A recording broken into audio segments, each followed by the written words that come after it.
Good morning. Good morning, everybody.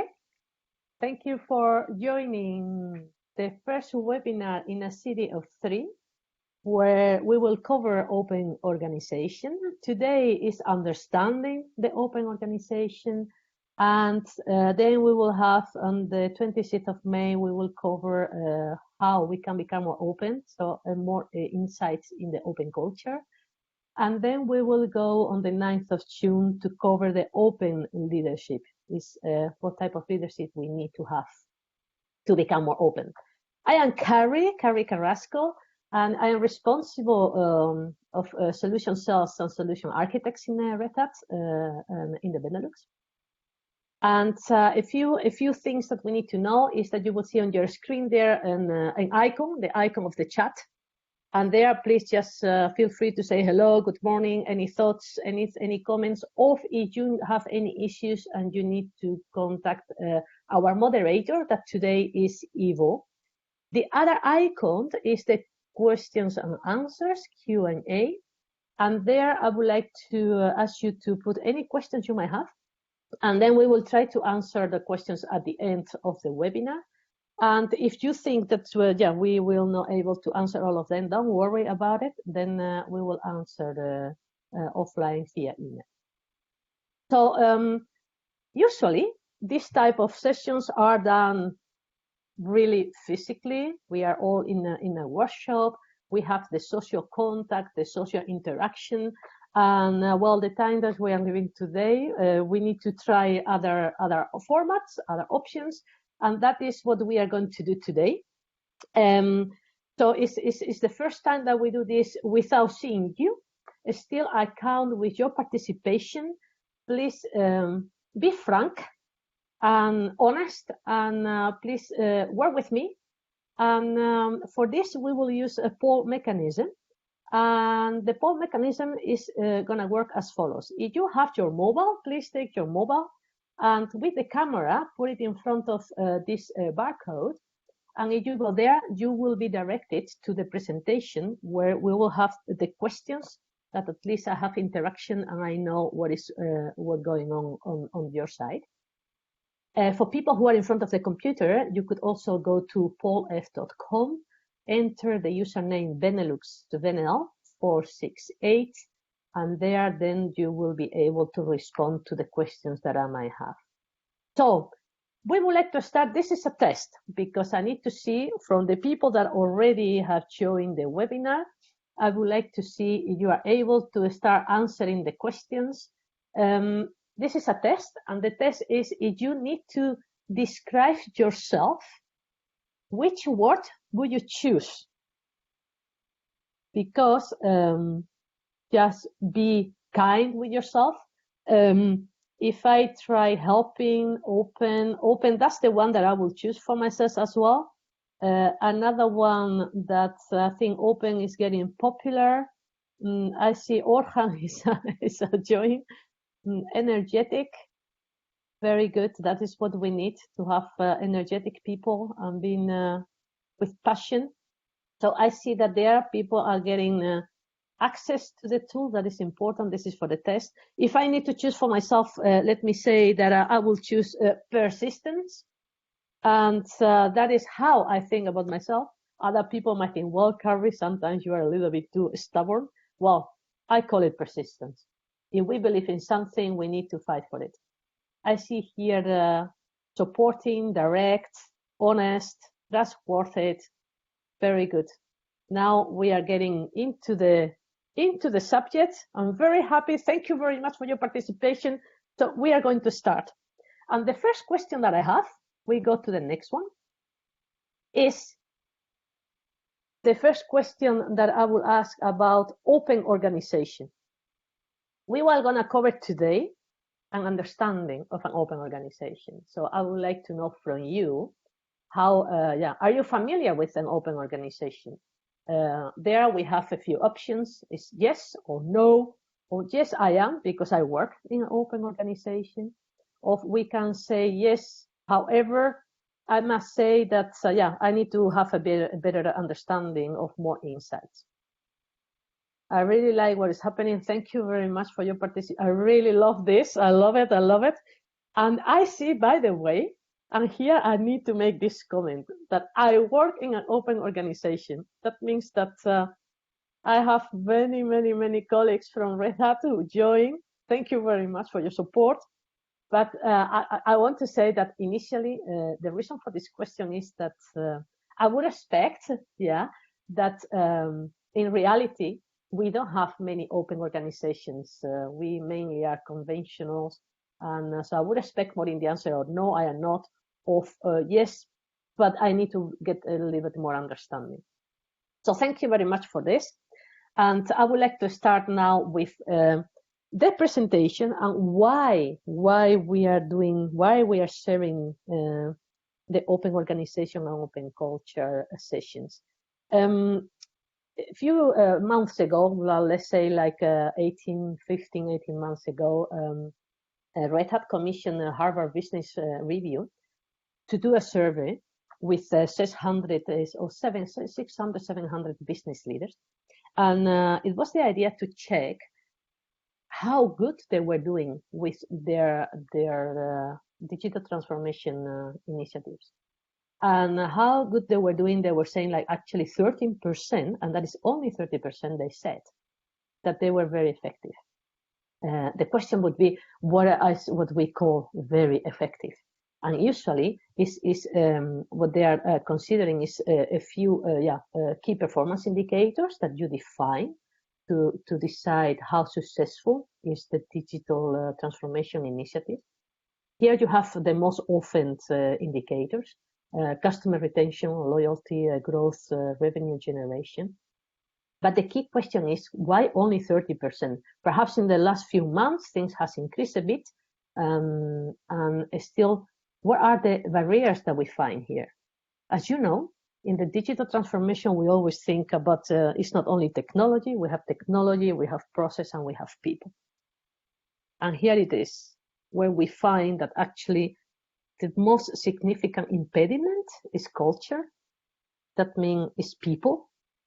Actually, that means it's us. We are professionals. We are working in organizations, and we are the part of this digital transformation projects or initiatives that is most difficult one. And why is that?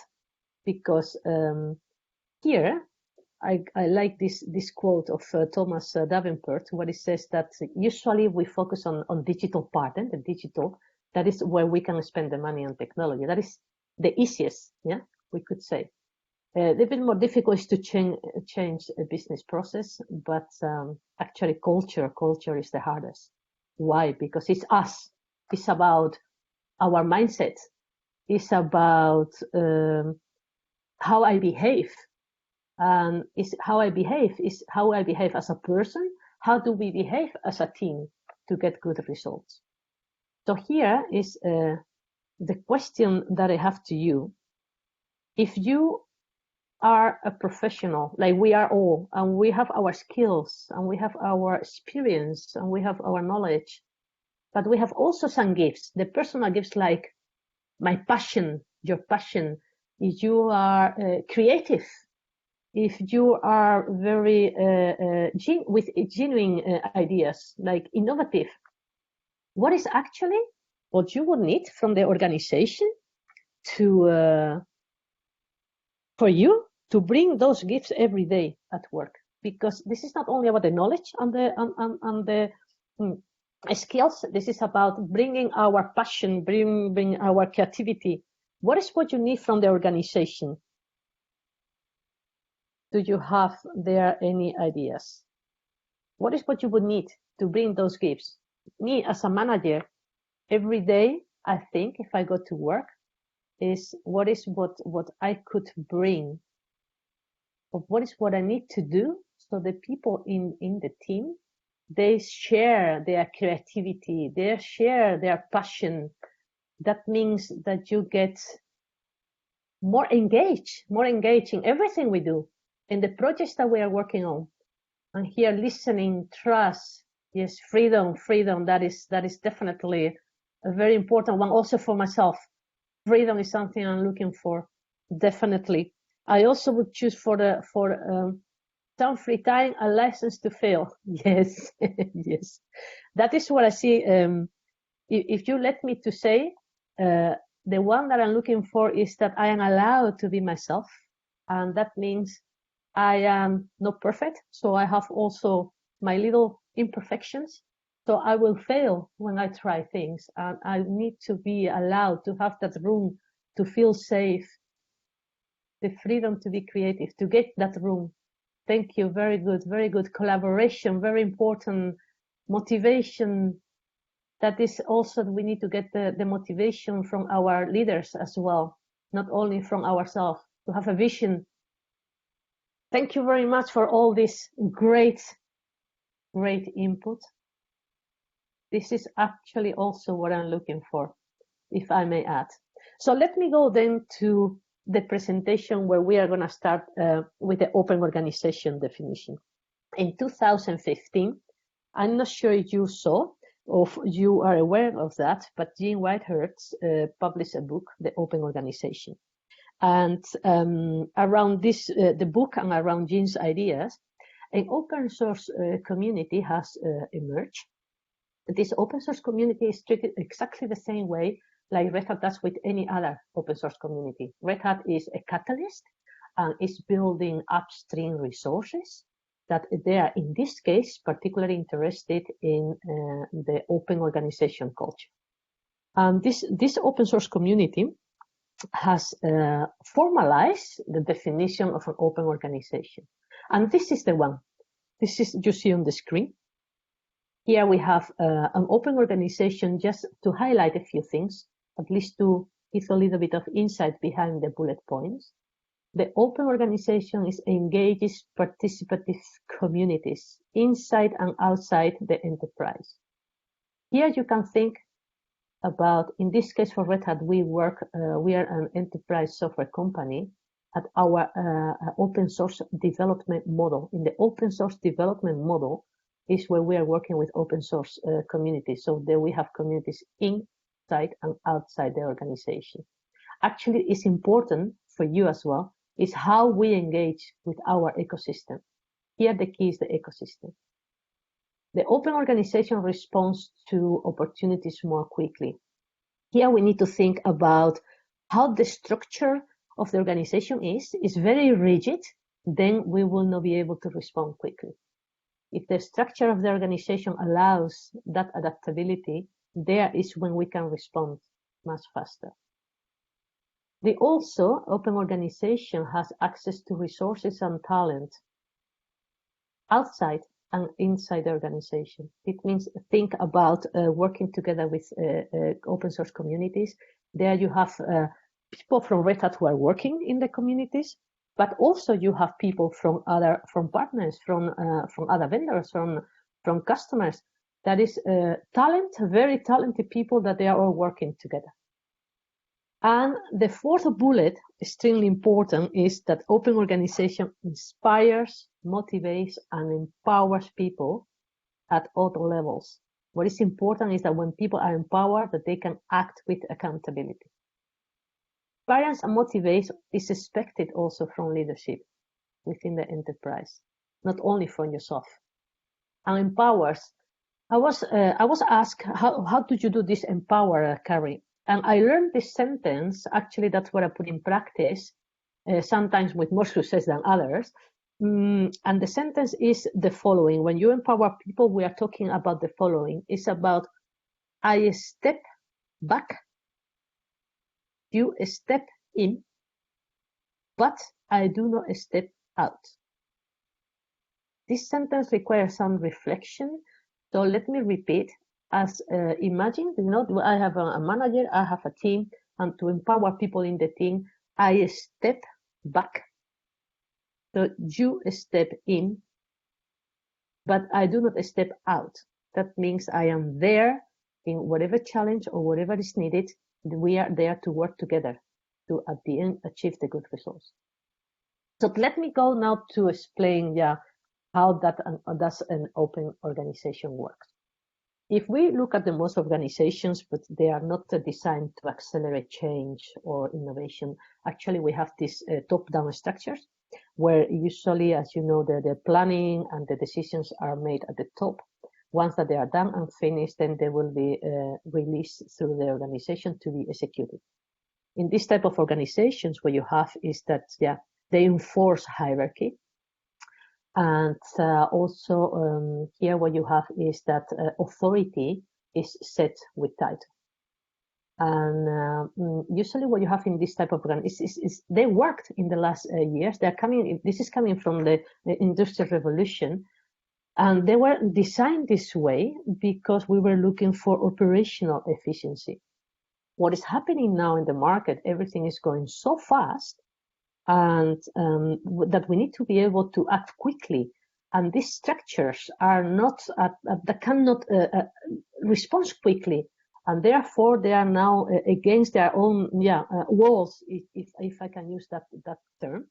Against the structures that they have. They do have indeed some innovation, but it's done in incremental steps. So if we look at the open organization, it's the one that we have bottom up. Here in the open organization, we are looking for a purpose, and it's full of passion. When you look for a purpose and people has that purpose, then is when you get this engagement, and the engagement of people is what gives you, at the end, we get things done. It's also an organization where all the ideas, they get a chance. So it's up to the person in that case to make sure that they defend their ideas with the rest of the organization. And another point very important is that the leaders here are not set by title. And people follow a leader because they want to follow that person because of the impact and the contributions and the way of thinking. It's not about following because you are asked to follow someone. So Red Hat has a vision, and the vision is based on four important, let's say, domains. One is we want to be an inclusive meritocracy. That means that all the ideas are welcome, and it doesn't matter, and that is the part of the meritocracy, it doesn't matter which those ideas are coming from. It's within the organization, so that at the end what we want to get is that the best ideas can flourish. The second one is that within the vision is that we are community-based. Very important here then that participation is very valuable. The third one is that we would like to operate transparently. And as we say, we are open by default, is for sharing information and also for the decision-making process. And the fourth one is that we expect in Red Hat that everyone is a leader. So everyone can contribute and make impact every single day at work. So that is what the vision of Red Hat is. Are we perfect? Of course we are not. We have this vision. We were working on getting there. And sometimes we are doing better. Sometimes we are doing less good. And this is a journey. And we are all in this journey.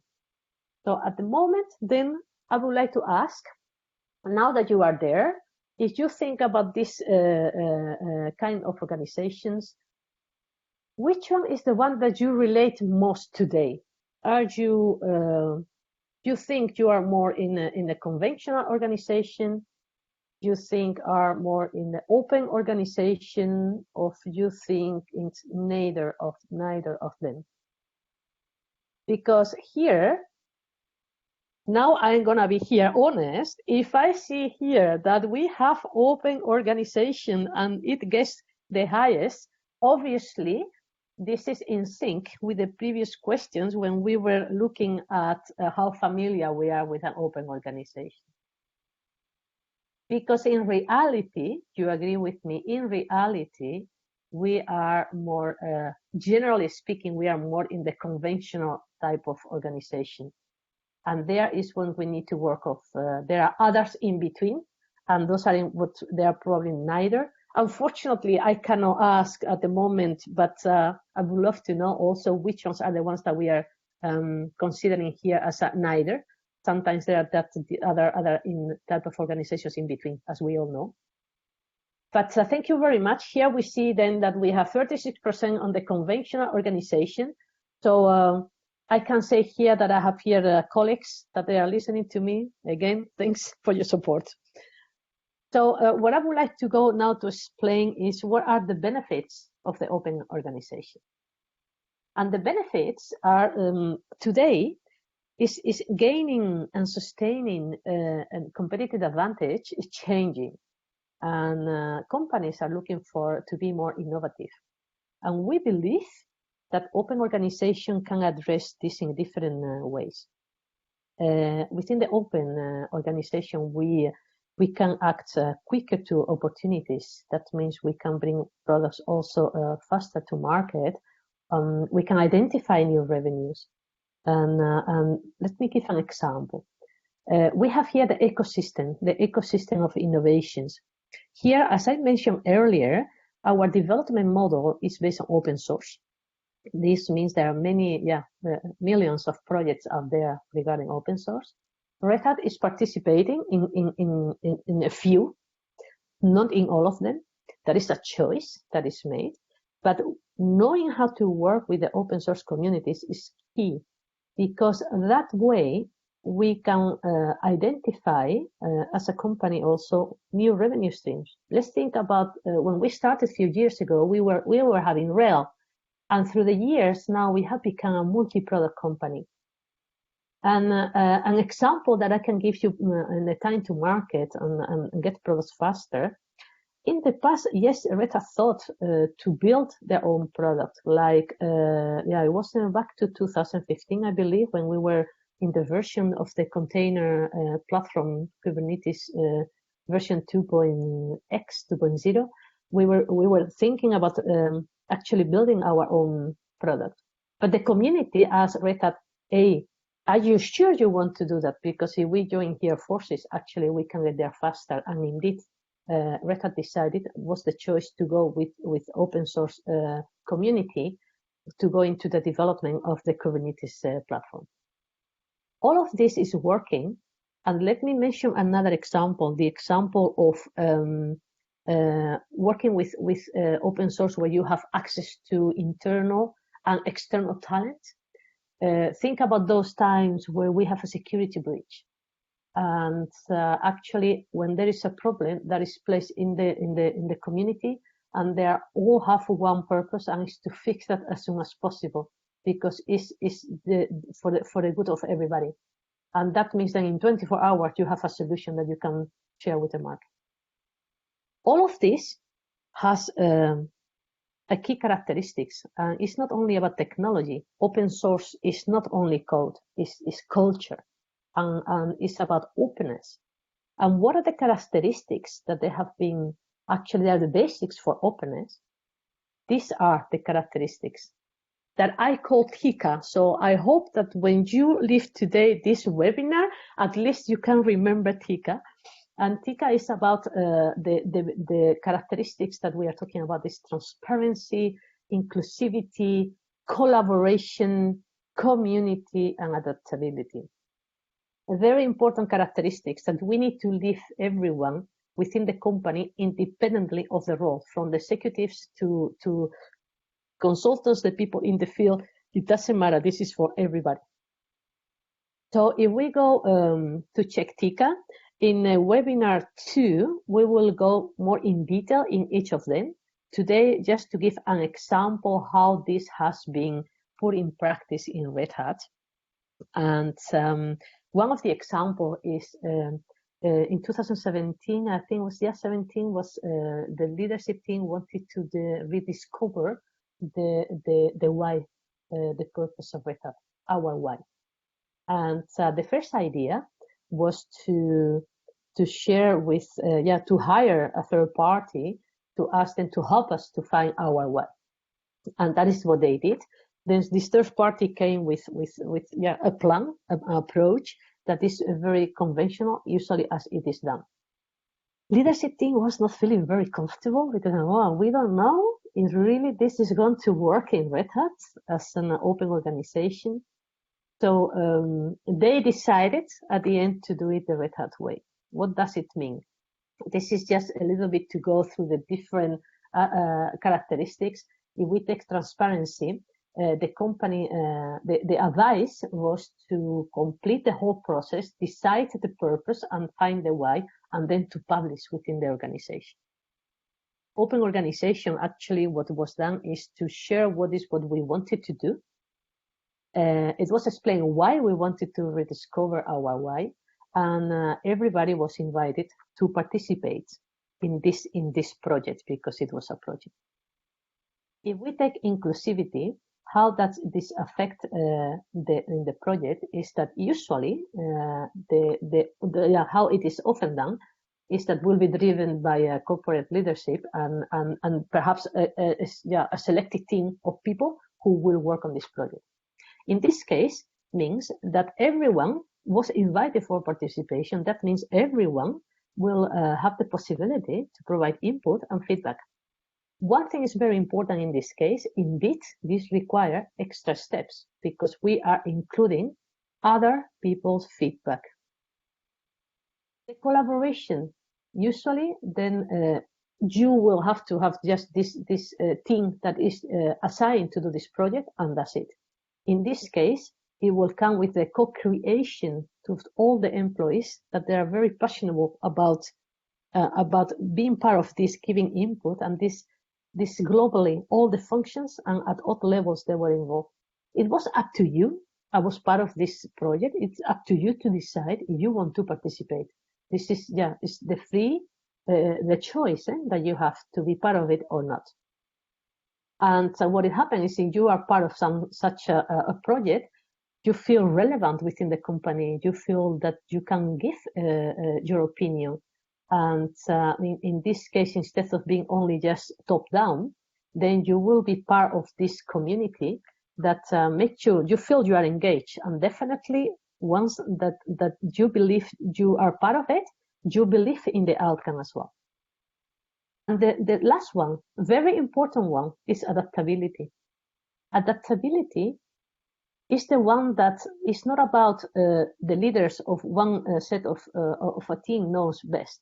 Adaptability is about how flexible are we that even though we have a plan, we get the feedback loops included. So at the end, we adapt. This is what we say, we adapt continuously. So we get that feedback, we adapt with that feedback, and we move forward. Nowadays, this is very relevant because every single day I experience myself. We need to work now virtually. We didn't plan for this. Now we need to learn every single day what works, what doesn't work, not only for yourself, working with your colleagues, with your customer, with your partners. We are now learning to adapt even more quickly. So if you have this, remember, TIKCA, transparency, inclusivity, collaboration, community, and adaptability. The community, the open source community that I mentioned earlier, has created a maturity tool.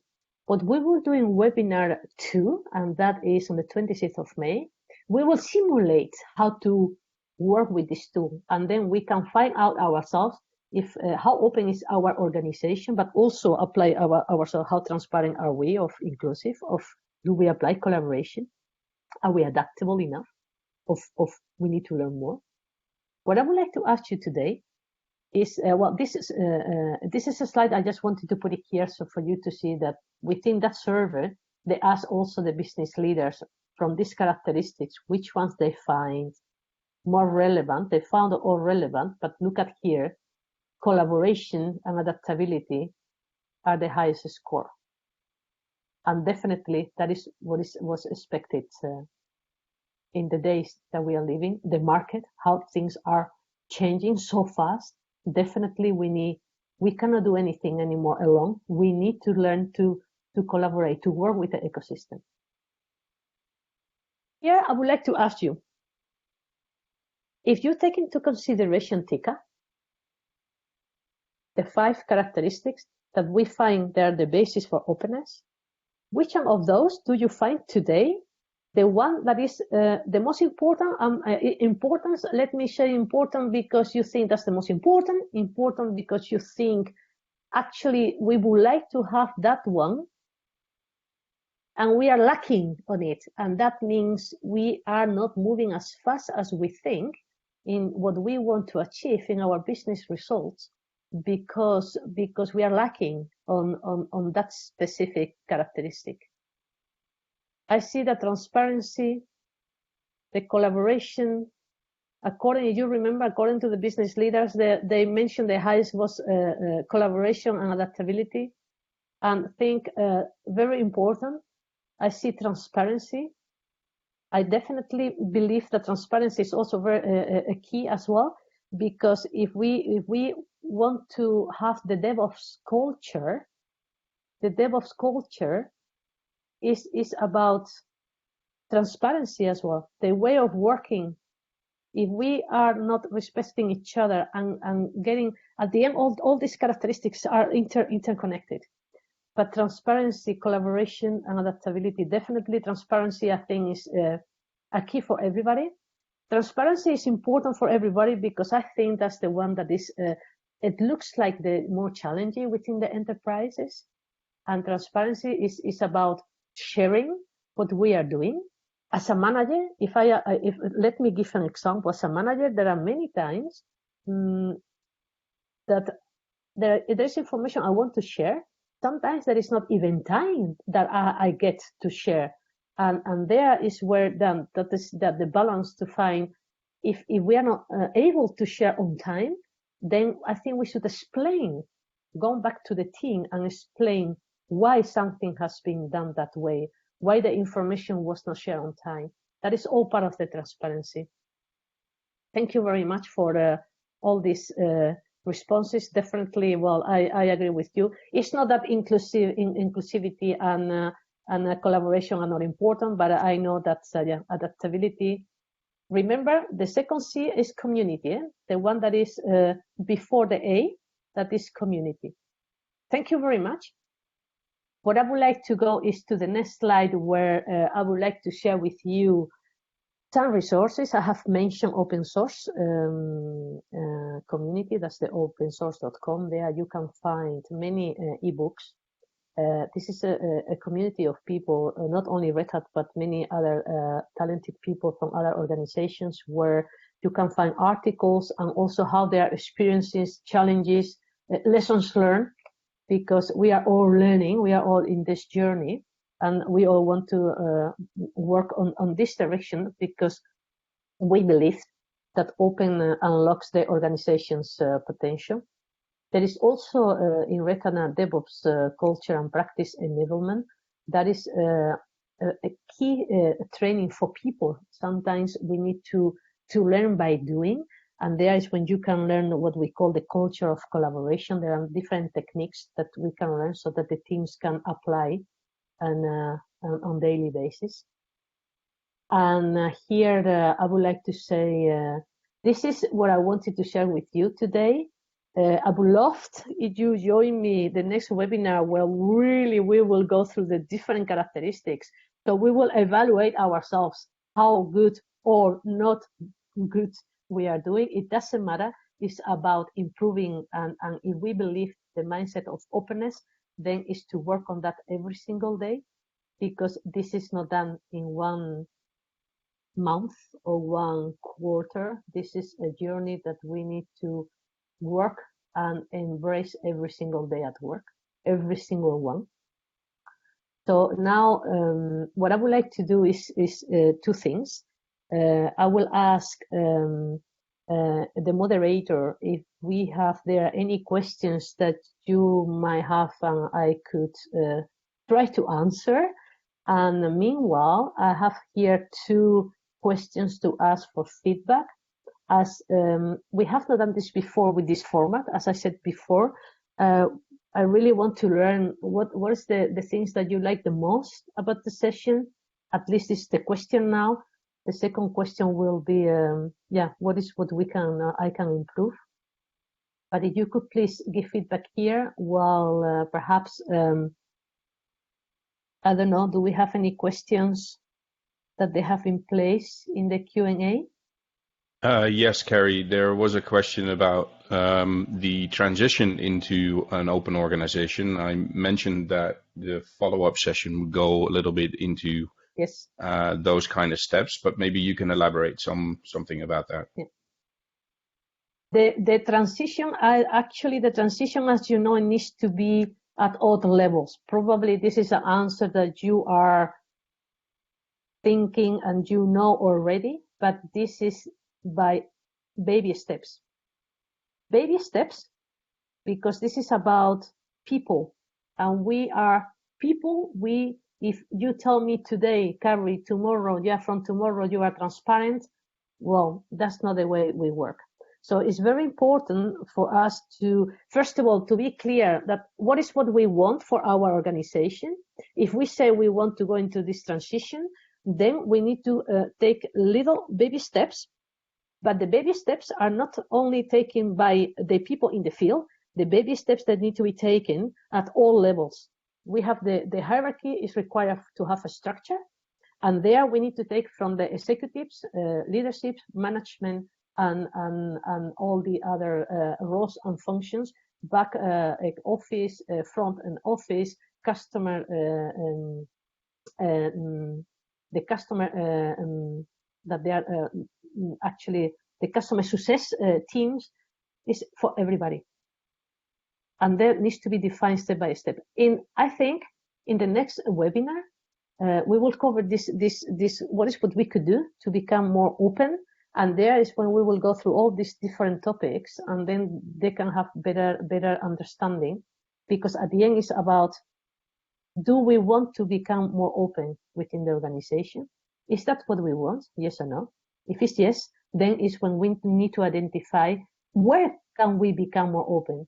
Because remember, there are areas where we cannot be that transparent. We need to follow some rules and regulations. We need to respect confidentiality, and we need to know that. The only thing is we can explain why things cannot be shared, but then we explain why. But baby steps. And first of all, does the organization wants to go to become more open? That is the key question. So those were there were not many questions in the Q&A, but I have a question for you, Carrie. What do you think is the most challenging for an organization into moving into an open organization format? What would it actually take? And what would be the most challenging there? What would it take? Sorry, this is the second question to things that we could improve for the next session. I think what it takes for an organization is courage. And what are the challenges? I think the challenges, people that we are in the field and we are working directly with customers or with partners, I think we are open. We want to work this way. And within the current organizations, the leadership team, the management, sometimes of many times they are focused mainly on business, on short-term business results. And now I think we need to adjust and we need to learn that the long-term results are very important. And this is about keeping people, keeping talent as well. And the challenge is about all of us. We need to unlearn everything that we have learned, and that is something we need to think very careful, because I have learned as a manager I need to control. I have learned as a manager I need to play some power play or politics. Those are blocking factors, and those blocking factors we need to remove them. Those are the biggest challenge. But I think we need to do this as a whole, as a team. This is not one person cannot do this alone. This is about find the people within your organization that wants to go this direction, and then just to do collective wisdom will win. And the challenge is the current structures, and the current structures they need to be more relief Managers need to learn to empower people instead of keeping on the control. And yeah, bureaucracy needs to be also be more lean. And yeah, there are many other aspects, but we will cover this actually in the next webinar. So hopefully, I would love if you join. Oh, thank you very much for the feedback. I hope that this has worked with you as well. At least I didn't feel alone here, even though I am here alone in this room. And I got your feedback. This is great, and I really appreciate your participation. And looking forward for the 26th of May. Thank you very much, and I wish you a good day.